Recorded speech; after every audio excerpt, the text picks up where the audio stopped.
What's going on, people? Welcome to the Player Rating Show. Palace 1, Newcastle 1. I'm joined by Lou here to talk about those performances. Of course, there's a lot to get into regarding individual performances, more in attack than in defense. Or maybe you could talk about the defense as well. We're talking about everyone. But as always, make sure to let us know your ratings in the comment section down below, as well as dropping a like and subscribing if you are new to the channel.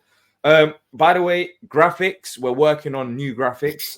As you can see, the background has changed, but the graphics for the player ratings haven't changed. So we haven't gotten them for this show, but we're going to try and sort them out as soon as possible. But let's start off with Henderson. Lou, I gave him a 6 because he didn't do much. He didn't have much to do. I don't know what else there is to talk about him, unless you have anything. Nah, 6, no shots on target, no nothing.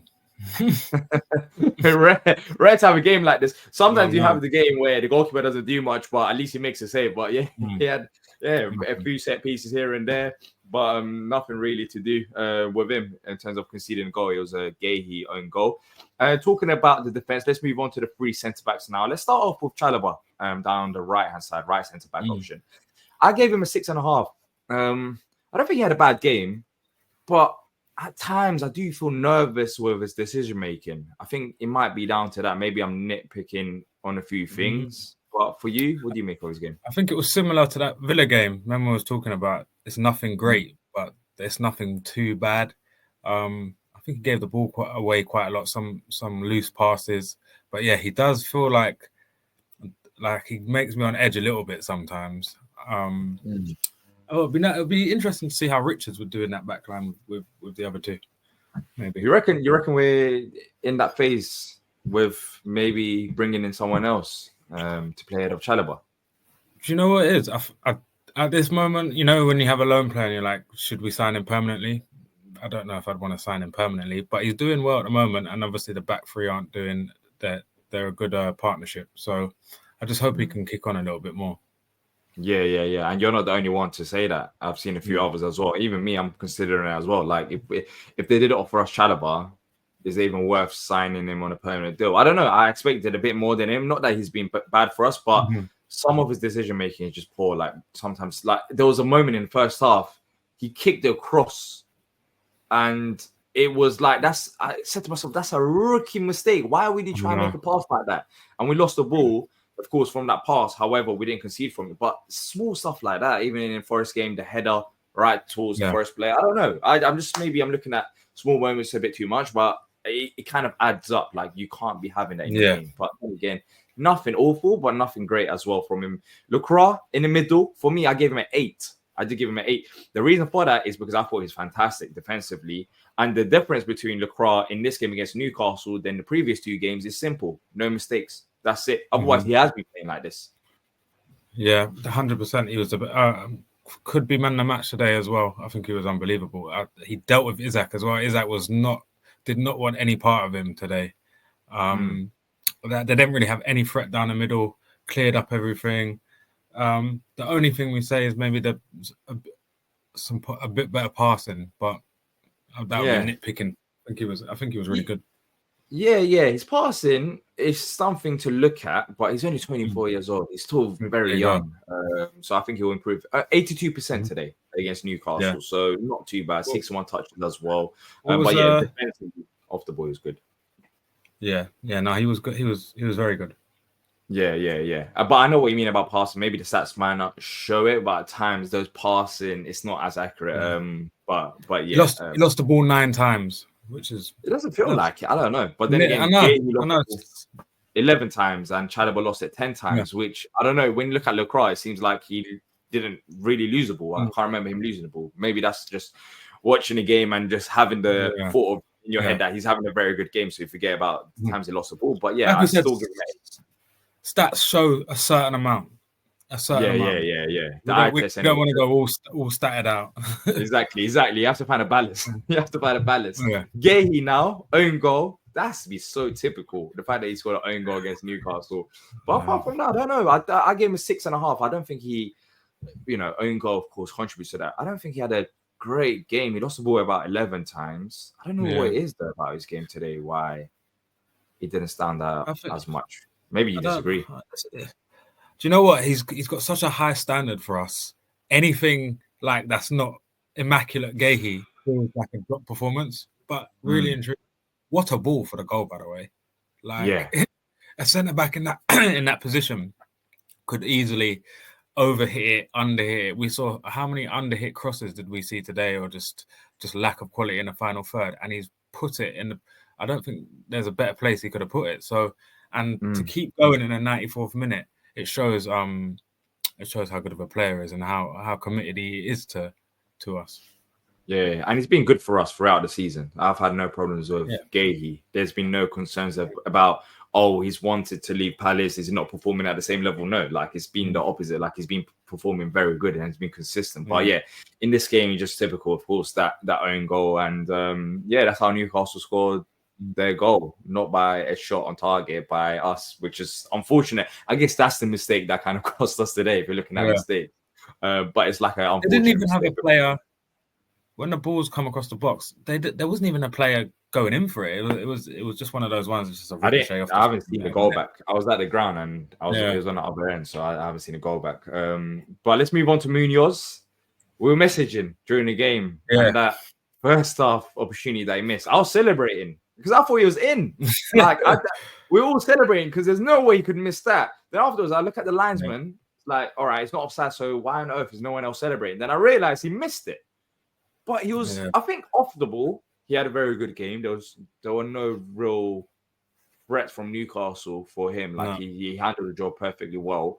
Going forward in the final third is at times where you question, could he do better in this moment or that moment? However, today in the big moment, despite him missing that chance, he got the goal. And for me, for that reason, I'm giving him an 8. Potentially could give him even higher. To be fair, I don't know why I'm giving 8. Let me change that to 8.5 at least. I probably could give higher. He's man as a man. I gave him an 8. Obviously that chance, it's tough because he's gone with his left. Did he go? He went with his left foot, or did he go with his right foot? I can't remember. It's the outside of the pitch. I think maybe he just left foot. Scuffed it, but he had such a up and like he lost the ball 11 times, but he won 10 out of 11 ground duels. Yeah, you don't see that many players rough up Joe Linton. And Joe Linton didn't really want any of Munoz. And he's physical. It's not like a soft player as well. I mean. No. Joe Linton, I say, is one of the strongest players in the Premier League. Yeah. Great header at the end. He had one cleared off the line. Bit more composure. He just takes a touch there, and Burn just goes flying, and there's a tap in. But again, it's just nitpicking. I thought he was really good, and he, like I said on the live stream, he owed us that one. Yeah, he did. He did after that miss, because there's no on earth. If we left that game with no points, I don't think I would be smiling right now. Let's just say that. No, I would be smiling right now, because 100%. That would have been the biggest robbery in a very long time. Let's move on to Mitchell at left wing back. A lot of conversation around him all season long, to be fair. I gave him a 5.5. Is that harsh? Is that fine? Do you know what? He got 2 successful dribbles. I saw him do a step over today. So I'm going to give him a 6. What do you give him?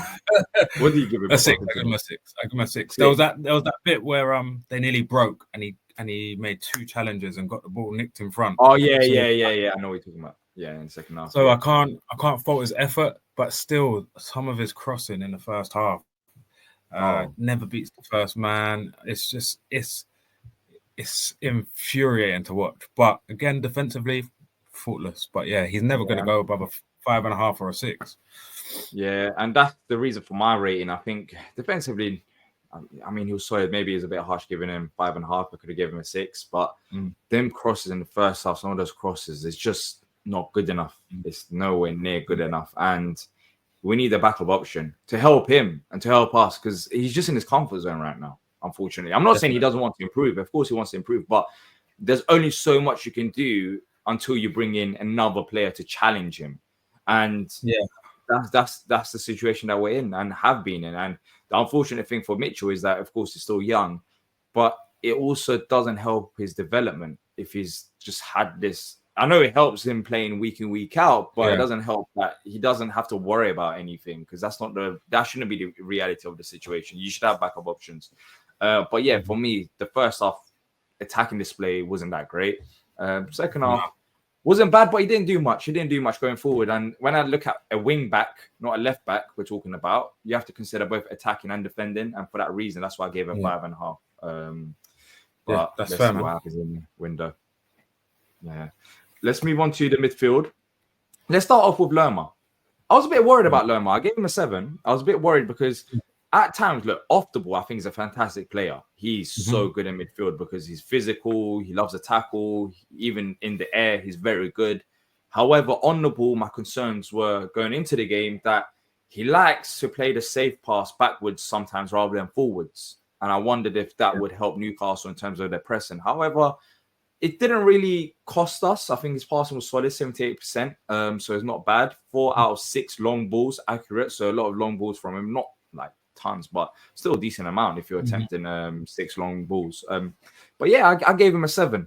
I thought he was solid. 6 out of 5. Well, 5 out of 6 aerial duels won. 5 out of 9 ground duels won. But that's the thing for him. Defensively, he's always that good. But it's about what he can do on the ball going forward for me. But overall, 7. Yeah, I would say 7 as well. I would say Newcastle's strongest point, Tonali and Bruno Guimaraes are top players, man. They're top players. So they were gonna have a tough day at the office, him and Hughes. And I thought he battled well. He had a good shot on target. Did Pope make a good save, or was it blocked? I can't really remember. Was it first or second half? I think Munoz set him up at the edge of the box. And then he had a shot. I think Pope might have saved it. Oh, was it a handball shouts? Potentially was it? Yeah. That was huge. Yeah. Lerma all round. It's his first start in how many weeks? I'm happy with that performance. Yeah, Hughes, I gave him a 7 as well. I don't know what you thought about the performance, but I don't think there were too much of a difference between Lerma and Hughes in this game.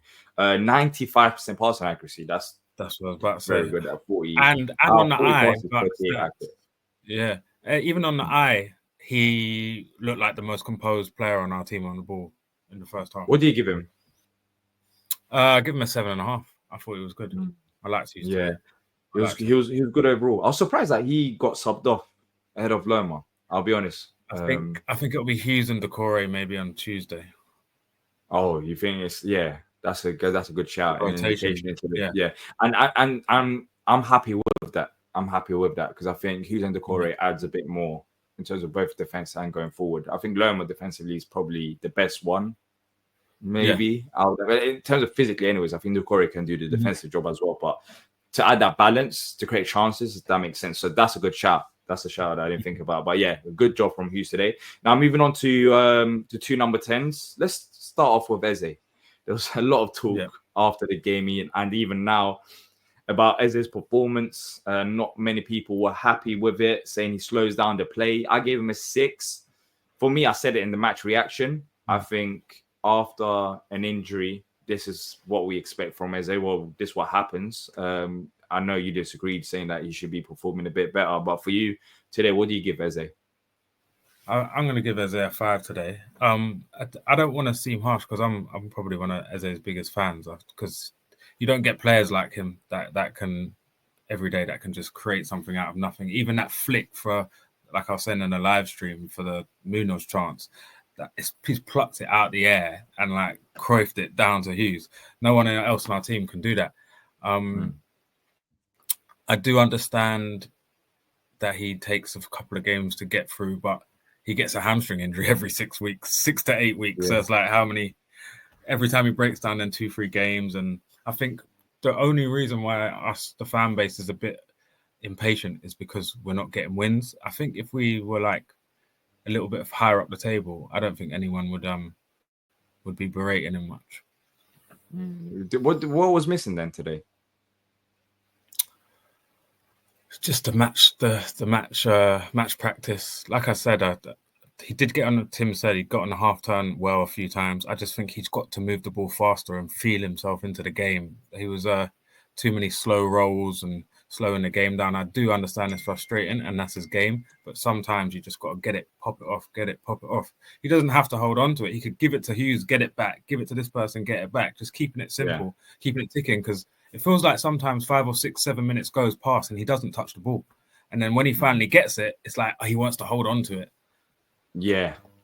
I think we're missing that creative spark next to him. I truly believe that. Oh, yeah. Like, you look at Eze with Elise and Eze without Elise, it's two kind of different players. Like, you don't get the same production levels.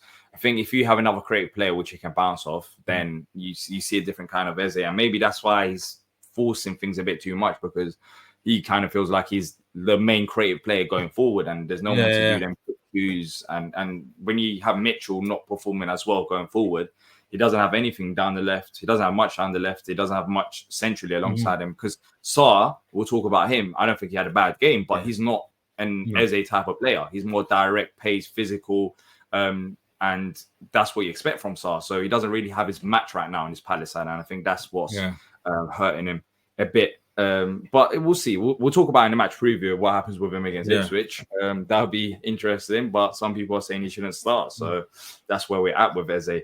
Let's move on to Sarr. I thought he had a solid game today. I gave him a 7. At times, I was very frustrated, especially in the first half. Not with him, but with the team, because they had a high-ish line. Like, they were spacing behind, but we didn't use his pace. We didn't deliver balls over the top for him to run into, and that's what we saw it against Villa. That's the best of Sarr you get when you put balls in behind. So I was more frustrated at the team rather than Sarr himself, but he was good today. He was all right. 31 touches, 94% passing accuracy, only misplaced one pass. He had that big chance, which got saved, right? It was in the second half. He had that one that got given offside, which was a poor finish, but luckily it was offside in the first half. What have you made of Sarr recently? He started a few games now, the most amount of games he started for Palace so far this season. Do you think he's settled now into that role? Or? Yeah. Do you know what? It's when we were talking about Eze, Elise would come in and play with Eze, whereas I feel like Sarr's going in the opposite direction. He's like wants to run in behind in the right, and Eze wants to come short. I feel he was so good last week against Villa. I think Newcastle identified him as one of our biggest threats, whereas like where he hasn't been performing before, I don't think teams were setting up to stop Sarr. Whereas like I feel like he was the main threat for Palace today, especially with Hall and Byrne don't have much pace. But I still think he caused trouble. I thought he was one of the better players. Needs to improve on his finishing. It's like a lot he gets in great positions, but a lot of it's like easy height, not in the corners. But again, I feel like he will be a massive player on Tuesday because Ipswich will come on to us and there will be gaps. Yeah. So he starts. I think that's confirmed on Tuesday. 100%. Yeah. What rating did he give him, by the way? I'll give Sarr a 7 today. 7. Yeah, I give him a 7 as well. Mateta. I'm gonna start off with a 6. What are you giving him? I give him a 6. It was a tough day for him today.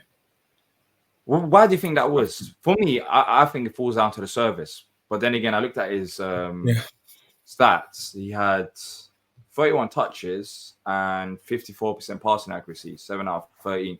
But I'm not looking at Mateta today saying that he had a bad game, really. No. I don't think he just got the ball in proper positions to do something. Yeah, he looked really good against Villa because some of the balls were firing into him. He had no right to bring it down and lay it off. And today it was similar type of balls were coming in, but they just weren't coming off as well. Plus he had that chance that he hit over the bar, but that's probably out of frustration and they're snatching at it. Maybe if that's 0-0 or we're 1-0 up, that goes in. But yeah, I don't blame Mateta at all for that today. I'm happy with him again starting on Tuesday. Yeah, exactly. Yeah, same here. We just need to give him better service, which we didn't do against Newcastle. Then again, I guess we spoke about Newcastle not having any shots on target, but overall defensively, they weren't too bad, even though we created a few chances. Like they were solid defensively. So that's the one thing in that game. Let's move on to the bench. Devaney, who came on for Eze. I think that was pre-planned. 60th minute, straight away he gets subbed off, just like Doucouré against Villa. I gave him 6.5. From the eye test, he did lose the ball a few times, it felt like. I need to look at his stats. Yeah. There was a time he lost the ball, but he did get given a couple of hospital passes. I'm going to say that. And as the older, more experienced players, they need to look after Devaney. You can't be giving a young player coming on with 20 minutes, half an hour to go, against Newcastle and giving him hospital. I think Munoz played him like a hospital ball in our own third, and it's like just don't give him the ball there. It's not fair on him. Yeah. He lost it 12 times. Like I said, in 25 minutes or so. So for you, what are you giving him? I'm going to give him a 6. Just for the fact that he came on. He doesn't look out of place. I don't want people to put more pressure on him. I think he's a great squad player, and that's what it should be at the moment. Yeah. I agree as well. I think he was solid. He was solid when he came on. Of course, he lost the ball quite a few times, like 12 and 25.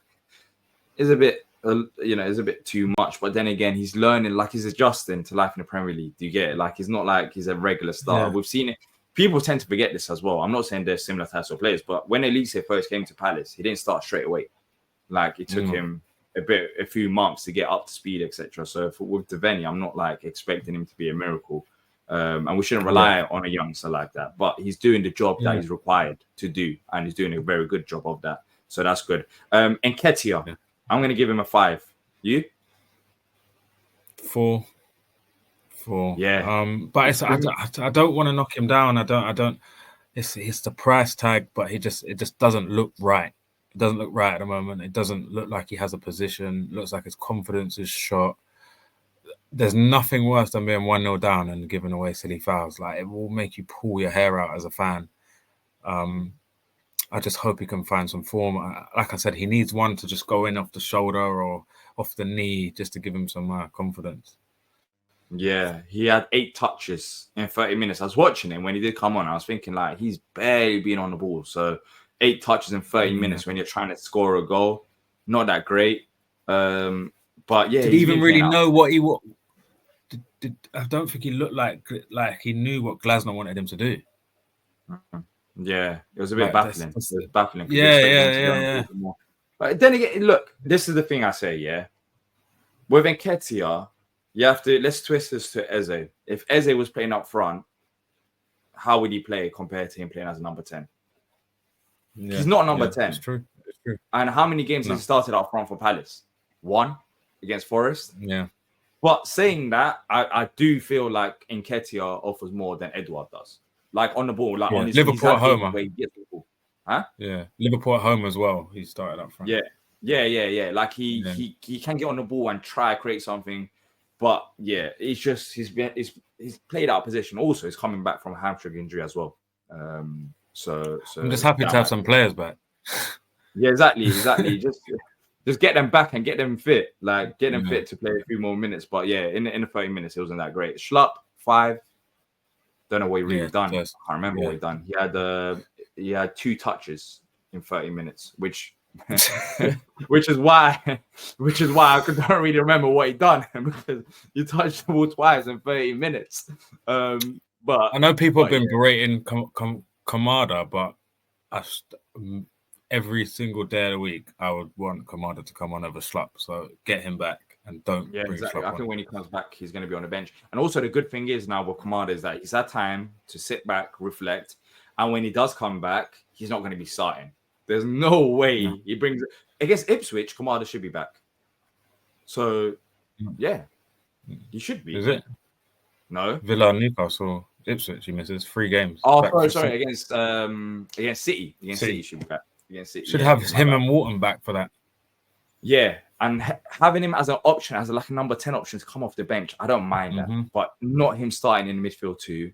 Not like there was so much pressure. He just needed a step back. That red card probably it doesn't help us. Of course, you still want a player available and not, but it's giving Devaney an opportunity, which he's been taking well, and now it hopefully allows him to like calm down a bit, just chill out. Like you don't need to. I felt like Kamada was doing a bit too much before he got the red card, but I mean, it's not Kamada rating. Kamada didn't even play today, but.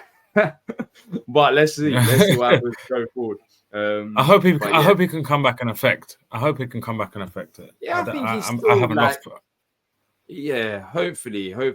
Now that he's had a few games off, Hopefully now he can come back and be an impact player, at least off the bench in that number 10 role until we go to January. Then afterwards we can see what we have to do, because I'm just shocked by how bad he's been at times for us. And I'm not even talking about 6 out of 10 ratings. I'm talking about just basic passes, just looking low on confidence. Hopefully that changes now with him reflecting. But look, that's it from us for the player ratings. If you have enjoyed it, hit the like button, subscribe, and let us know your ratings in the comment section down below.